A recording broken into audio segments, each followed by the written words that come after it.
Hi, I'm Lauren from LSP Actions. In this tutorial, I'm going to drag and drop a lavender overlay, foreground overlay into this scene to just really polish it off and give that kind of storytelling, finish. You want that kind of closing chapter to your image in Photoshop, and adding a foreground interest and blur to frame your subjects can really help. So I'm going to click Apply Floral Framer on the Actions.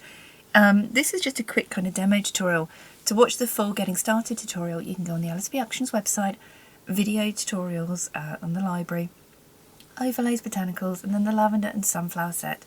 This also shows you how to get started and how to extract these files from your download. So how about we add purple lavender scene 4 for this one. It goes in line with the kind of the lavender bushes there. And I'm just going to resize this in. So it's kind of adding, it looks like we're kind of down low with the bushes in front. Really, really beautiful. On the blur paint, I'm just going to click that on the action, add a little bit of blur in. I'm also going to click tone cooler and just cool them down a little bit to match the scene and perhaps lighten up a touch as well, although I'm just going to take the opacity of that one down. And there we go. I might add even one more, blurred even more in front of this. How about lavender scene 1? And again, I'm just going to cool that down with the tone cooler and add the blur. Oop. Make sure that you click on the actual layer you want to add the blur to. And let's give that a real foreground blur here. Really pretty. And then completely to finish off, I'm going to come down on the bonus gentle finishes. These are just gorgeous, gorgeous, gorgeous. And hit Finish Your Lavender Dreams.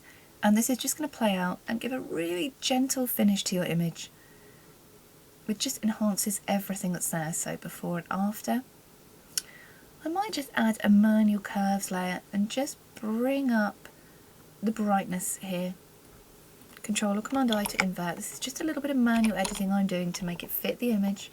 And with a white brush, I'm just going to play that over the lavender just so we have that brightness coming in. And over the original image in the background, I might add a curves layer and just bring some of that brightness down. And there we have a beautiful finished image. Before and after in 2.5 minutes. Before and after, and that's using the LSP Lavender and Sunflower Pack overlays. You can find all the botanical overlays on the LSP Actions website. I hope you love using these as much as I loved creating them. I'm Lauren, thanks for watching.